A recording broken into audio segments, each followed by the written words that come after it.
Welcome everybody to the latest edition of CorpDev.Ninja. It is, oh wow, smooth transition, first time. I got you right when you came on. I usually lag a little bit. It is October 29th, 2020, the week before a very important election. So it's a special moment in time. And I have a special guest for this moment in time. We've got Charlie Newark-French on the show. How are you, Charlie? I'm very good, Andreas. How are you doing? Doing well. You're in, where are you right now? New York? Yeah, I'm in Chelsea, Manhattan. But I'm looking forward to being on this discussion with you. I've watched a lot of these by now. Oh, amazing! Well, thank you very much for supporting the show and being part of that. How have you been holding up? How are things? It looks like there's another spike coming down.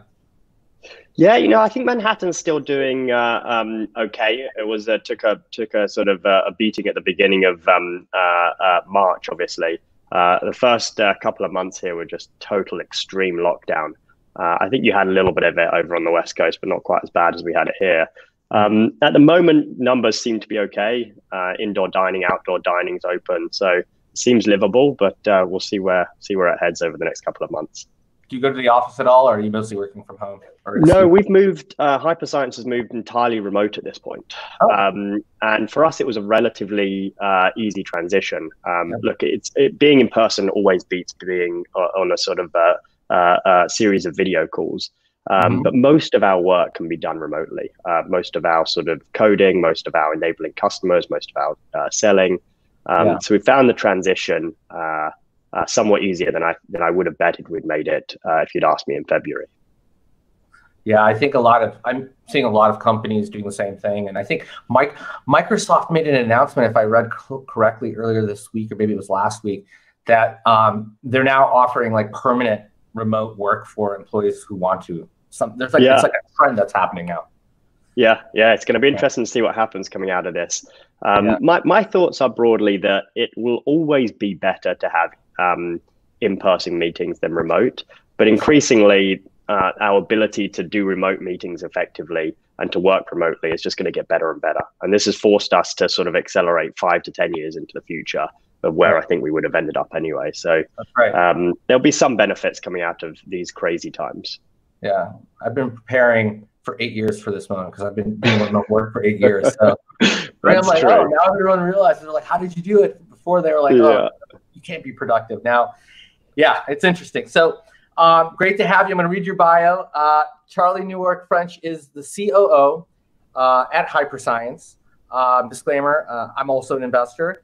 The company just raised an $80 million Series D with Tiger Global Management and Bond. Hyperscience modernizes mission-critical processes and operations for Global 2000 organizations and governments. Previously, Charlie was an investment partner at Fusion Global Capital, a growth stage VC fund focused on enterprise software. He began investing in the venture space in 2012. Notable investments include RingCentral, which IPO'd, The Trade Desk, which also IPO'd, VeloCloud, which is now part of, that was an M&A transaction, right? VeloCloud? Yeah, VMware. Yep. Yeah. Instant Logic to Intel. No, I'm sorry. Instant Logic and Barefoot Networks to Intel. Yes. In 2012, Charlie was President Fuze, a 120-person video conferencing software startup where he helped scale the organization and led the company through its M&A by ThinkingPhones. Charlie began his career in London. That's where we met. With McKinsey Company before moving to Vodafone. Charlie and I had the great experience of being on the same team. We worked together at Vodafone in London, and it wasn't always. No, we were together. We were together, what, for a year there? Like 14 years ago now. A long time ago. Those were good days. We used to tell people we were playing, tennis as well, but both it was in real life, but also on the video game platform on the corporate office floor for breaks. Those were good times. Charlie holds an MBA from Harvard Business School and a BA in Economics and Management from University of Oxford. Thank you. That's a pretty impressive background, Charlie. I've known you since the start, or pretty much close to the start of your career. You've definitely evolved, and you've got a host of experiences and skills that you've attained, and I'm really impressed and super proud of you. So let's discuss the elephant in the room. You just raised, I think it was announced around 10 days ago now. Yes. Hyperscience raised a Series D, an $80 million raise. Tell me about that process and what makes you and the leadership team a successful fundraiser. I know you're a very successful fundraiser, so tell me about that process and how you did it. Yeah, absolutely. Well, look, I've seen fundraising from both sides, right? From the investor side, where I was sort of involved in roughly 10 investments in that Series D, Series E, C, D, and E stage. And then from the company side at Fuze and at Hyperscience. I think at this point, by the time you get to a Series C, Series D stage startup or a company at that point, there's some pretty traditional ways you go about analyzing that company. And I think if anything, that sort of framework has become more and more true in times of COVID, when a lot of companies are doing are either sort of struggling or doing better than perhaps they thought they would be at this time, right? Some industries have just accelerated while some have gone through some very tough times. But the framework, which I'll go through and I'll talk about it from Hyperscience perspective, is really around, is there product market fit, right? This isn't a Series A stage startup where you're still just like fascinating technology. This could be interesting when applied to XYZ. You have to be a product market fit. And I'll talk a little bit about what Hyperscience does. Then I think you have to have a vision for the future, right? People are investing in something real, but also where are you heading? How do you want to change the way things are done? And that's a very important thing. Right. And then no doubt by the time you get to a Series D stage like Hyperscience, people are looking at financial metrics. And I'll walk through the sort of 5 very, very standard financial metrics that everyone looks at.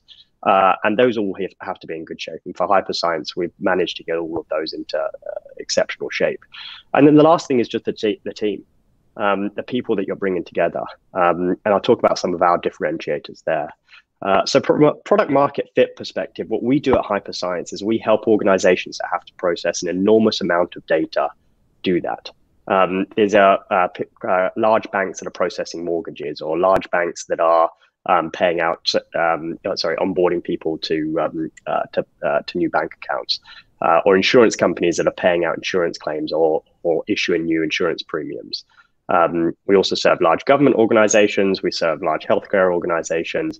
We serve business process outsourcers. Anytime there's just a ton of data coming in to a company from outside, from the likes of you or me, like just an everyday end customer, we help get that data into the right place.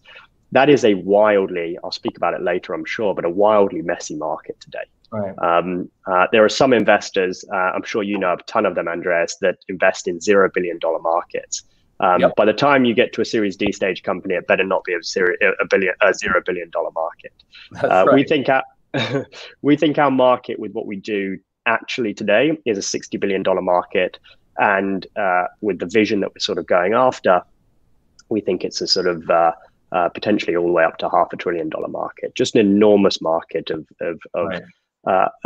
highly fragmented and legacy technology. And then that brings me to the vision. What we do is we speed up these processes for end customers, right? I filed for a mortgage recently. For this place, you're sort of left waiting for 4 to 6 weeks whilst all those numbers go through their various systems and people crunch them. We speed that time up. My aim is to have banks, or our aim is to have banks in 5 or 10 years' time being able to say, large banks being able to say, okay, this doesn't take 6 weeks to issue this takes 1 week, or this doesn't take 1 week, this takes 5 minutes, right? That's really getting out into the future. And the second you get into that, it's a sort of radical TAM you're going after. And then on the financial side, people look at 5 things typically, and then they go a lot deeper, right? And every investor has their own framework, but ARR, where you are. We're a very traditional sort of entering Series D stage startup. We don't reveal our revenue numbers, unfortunately. Growth rates, that matters massively. We grew 3x from a revenue perspective last year, 10x from a usage perspective. Those are sort of best in class growth rates right now. Gross margin, we do talk about our gross margin. That sort of talks to the value of the organization, of the product you've built. We're in the sort of high 80% range. The cost of acquiring customers, how much does it cost you to go and get this customer? We serve very large organizations. Our average deal size is about $500,000. And then the last thing people look at is burn rate. Are you being efficient with how you're spending the capital you've raised? Right. We raised a previous round, which you were actually part of, Andreas, in earlier this year, which was a $60 million round. We'd only spent 10 of that, right? So we're spending capital at an exceedingly conservative rate. And the Series D raise was really because we're just seeing a giant opportunity out there, and it's time to go and make a much bigger bet. And the last thing is really the team. And I think that we're differentiated from a team perspective in two regards. The first is we're a true ML company. ML first. Every time we can hire an exceptional ML engineer, we'll do everything we can to get that person. And then the other thing is, I think the leadership team that we put together is highly experienced. About engineers. So New York, there's a difference. I mean, there's different talent pools around the world. Now that you're remote, are you kind of choosing engineers from a global scale? Do you prefer to have them in a regional area like in New York, or how do you manage all the different talent pools? Yeah, so we decided strategically before the sort of March Corona timeframe that we were going to be a relatively remote team from an engineering perspective. It is massively hard to hire good engineering talent and particularly good ML talent. If you do a search for machine learning engineer on LinkedIn or something like that, you're going to get 50,000 hits back. The actual number of true practitioners that know that are able to come in and plug in at an enterprise software company that can really do what we need to do is in the single digit thousands, 1, 2, maybe 3,000 people. My goodness. And we have to go wherever we can for that. So we have an engineering hub in Bulgaria. We're opening a hub in London. We're opening a hub in Toronto. Those two offices are already open. We have folks in New York. We have folks in San Jose. We have someone down in Brazil. We're really looking anywhere for all forms of engineering talent. Got it. Amazing. Amazing. What would be the one piece of advice you'd give to folks listening? I know you've closed these rounds incredibly quickly. Obviously I've been there with you on that and the last one. How do you manage to create such high velocity in closing funding rounds? What's the secret sauce there for you? Yeah, two things. Firstly, the business has to be in good shape. It's going to be very hard if it's not, right? So the first thing is just concentrate on the business. But then I would say, which our CEO does extremely well, is fundraising isn't something you do once every 2 years or once every 6 months or sort of pull the whole company in a room and sort of say the next month is spent fundraising. You're effectively out speaking to the market, talking about what you do the whole time. And I think particularly in earlier stage startups, like when you're a seed stage Series A, staying in touch with the local market and just sort of saying, this is what we're working on, this is where we're heading, not necessarily saying we're raising an $8 million Series A right now. That sort of staying in touch with investors really matters. You're kind of always consistently campaigning in some sort of fashion or some sort of way as you build the company. Yeah, that makes sense to me, and that gets folks kind of ahead of the ball when it does come to funding, and you get to know investors a little bit more intimately beforehand to suss out their interests and character and strategic alignment. Yeah, that's great. So, Charlie, you clearly are a corporate development master. How did you do the Fuze M&A? Tell me about the process you did in general. What was like the main kind of key role you played in getting that deal across the line? Yeah. Well, look, I'm definitely not a corp dev master. That's for sure you, and we leveraged you in a lot of discussions we were having in a Fuze, and we're doing the same at Hyperscience. So thank you for that. Look, I think the thing here is when you're a startup, you have a limited pool of resources of talent, of capital. You can't go out and do everything. So you use corp dev to allow you to do more faster. right? How can I integrate these two products, and with 2 weeks work, I've created a year of value? Or how can I take this customer base and pay for referrals for deals and actually just massively accelerate sales? So corp dev is there primarily. No one's going to do M&A initially. Sometimes you are, but that's not a great strategy. What you're going to do is to leverage something else that exists out there to massively speed up the rate at which you can scale from a product or a go-to-market perspective. And that's what happened at Fuze. We were talking to ThinkingPhones, which at the time we were, I think, 120 people. They were probably 600 or 700 people. We did video. You guys were HQ'd in the Bay, right? Yeah. So at the time, I think we were in the Bay Area at the same time, actually. That's right. But we had an office in. Is East Coast, Boston, right? Exactly. So Fuze had an office in San Francisco and Menlo Park and a few other places across the world. And ThinkingPhones was headquartered in Boston. We did video, they did voice, right? They did voice over IP, they did cloud-based PBXs, which is where you route calls. It starts to get very complex, but most organizations have them. Right. Our aim there was a product partnership. That's how the discussion started. And those discussions started with what if you could have sort of one collaboration app to rule them all? And I think that vision has played out substantially, right? You sort of see the functionality that a Microsoft Teams has. That was what a lot of those discussions were envisioning back then. It started as let's do a product partnership. And I think as we got deeper and deeper, we thought the product partnership is actually just one single app that does both. And at that point, it became an acquisition discussion. And I think that's a very natural way for acquisition discussions to emerge. Yeah. It's always better to have it evolve into that than or be approached versus the opposite, selling it. Yeah, totally. I see that all the time in some of the M&A work that I've done. But they can be a longer road for partnership, but also probably the best way, because you get to know about each other in both capacities and see whether there's cultural fit, etc. You know, that reminds me. So given that you had that background at Fuze, I have to ask you a question. Why is Zoom so freaking popular these days? It's like we've had Skype video. There's been like, everyone thinks that like video over IP or video conferencing that Zoom brought to market. So I don't know how they've been able to claim that kind of mindset. But like, why is Zoom such a big deal compared to everything else that exists there? It's not like they created the category. Yeah, look, I think they've done an exceptional job on the product and on the go-to-market side. I'll speak about that a little. The first thing is this technology has existed for a while. But it was when I sort of in 2013 first invested in Fuze, video meetings were pretty miserable.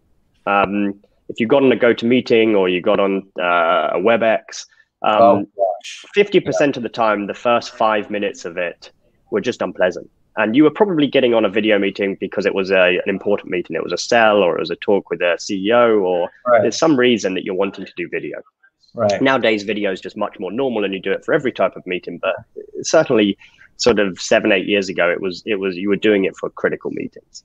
Right. And if that doesn't work, it's just ruined the entire meeting. Yeah. So the thesis that I sort of had at that point was that the most important thing, which I think Zoom did an excellent job on delivering, is deliver a reliable product that actually works. And there was nobody in the market at that point that did that. I think over time that's going to evolve into Skype video. No one. I mean, I used to Skype video, folks. What was so difficult about getting on a Skype video call?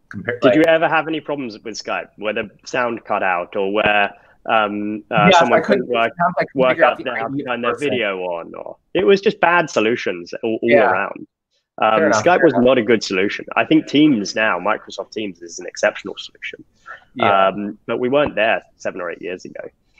My vision or what I think will happen in the future is you'll have eventually more and more immersive experiences, maybe some degree of virtual reality where a meeting like this doesn't feel like looking into a sort of tiny camera and you've got something a little bit more human, a better experience. But I think Zoom has done a great job of just building an extremely simple product that works every time. I use it daily, and I rarely have problems with it. Yeah, and I think that was a tough thing to actually do. Yeah, well, with all your background and knowledge of Fuze, I mean, obviously, I can't challenge you on that. That it's the difficulty and the relative ease of that's why they're so successful. Couple more questions. So tell me a little bit more about just Hyperscience in general. You're one of the first employees. You've been growing with the company. You're CEO. How is Hyperscience changing the game? Because there's been automation software companies out there and data automation and the past, and you do have competitors. But like, what is like the one angle of how you guys are changing the game? Yeah. Well, look, I joined around 80 employees, and we're a little over 200 right now. By the end of the year, we'll be about 250. So the company, by the time I joined, had done a lot of the heavy lifting, and we had an exceptional product in place, and we've sort of iterated on that over the last and innovated from there over the last year and a half. Mm-hmm. What we do really well is we take data that exists often in what we refer to as human readable formats. What to you and me might look like a document, an invoice, a insurance claim form, a form of employment verification or income verification. We take that and we get that data into the right place. We find the data on documents and we get that into the right place. This helps speed up and lower the cost of processing things like insurance claims, issuing new insurance premiums, onboarding people to banks, issuing mortgages, any of those sort of what I refer to as data-heavy processes. Now, the current state is extremely messy. I refer to it as a bit of a Frankenstein's machine. It's the cobbling together of all these, it's really pretty miserable, but the cobbling together of all these different legacy software. And then you throw in like a little bit of very specific RPA or something like that to do a robotic process automation to do something quite specific. And the vast majority of it is still manual. If you're to file for a mortgage, most of the work there is manual. And most of that work doesn't need to be manual. It's tough, but it's not impossible for machines to be doing that work.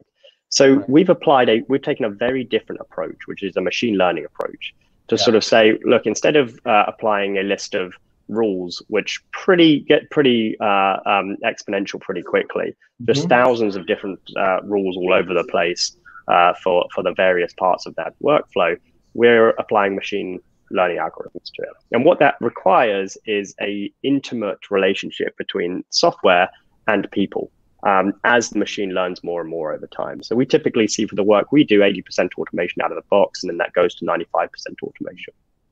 Right. What we're trying to do here is just radically speed up those processes overall.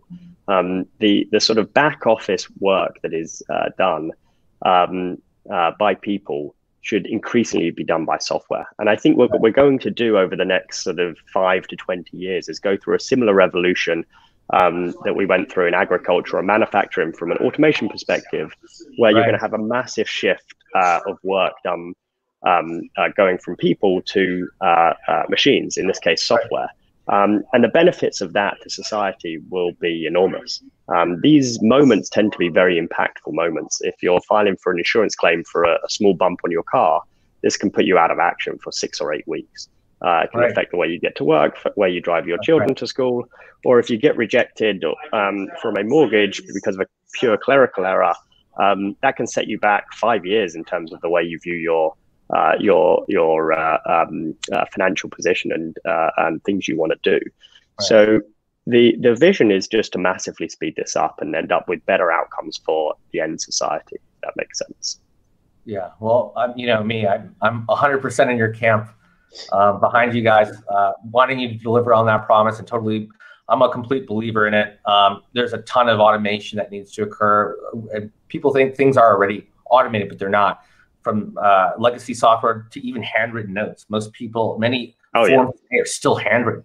And so being able to collate all these things together and optimize it, it's just remarkable across. Absolutely.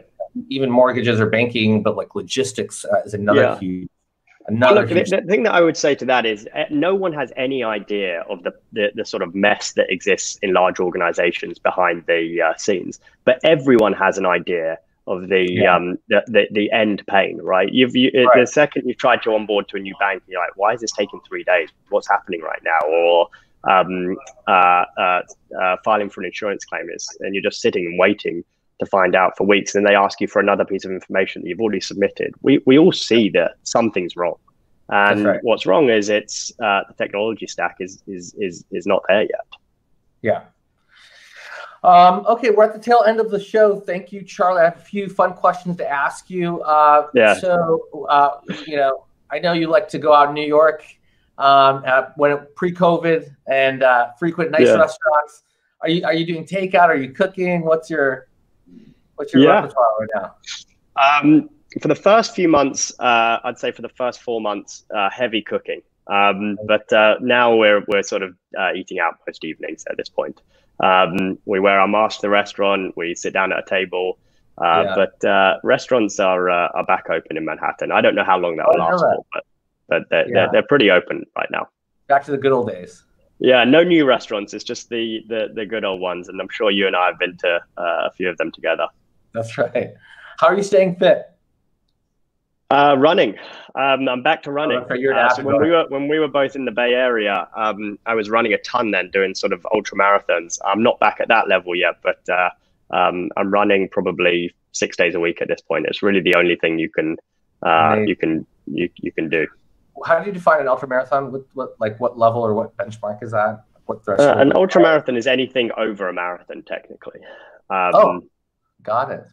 Yeah, so when we were both in San Francisco, I did the double, if you remember, double San Francisco. So if I do a marathon and I do 1 foot over the marathon standard, I just did an ultra marathon. You did it. Let's start with the marathon, Andreas. I'm going to move up in quarter. Although last year I did cycle from Paris to Monaco over 6 days with little training. I did do it fully. I did get injured a little bit and had to go on one of the support buses for a small segment. But yeah, I think I'm probably going to be a better cyclist than a runner. And what's your favorite Netflix or streaming show, or do you even have time to watch anything?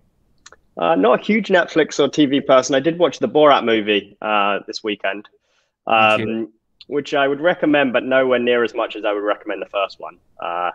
Just going back and watching the first one is, which I actually did accidentally for 10 minutes before realizing I was watching the old one. I was like, these jokes are all the same. The first one was much better, but it's worth a watch if you've got an hour and a half. I did watch that. Well, thank you very much for joining the show. Everyone, we have Charlie Newark-French, the COO of Hyperscience. You have an incredible career track record, Charlie. Keep on the good work, keep the good fight, and thank you for all that wisdom and insights across your career and how you handle corp dev and transactions and management at Hyperscience today. Awesome, Andreas. Thanks for having me on Corp Dev Ninja. I'm enjoying watching these. It's great to have been part of one. Thank you very much. Thank you. Bye.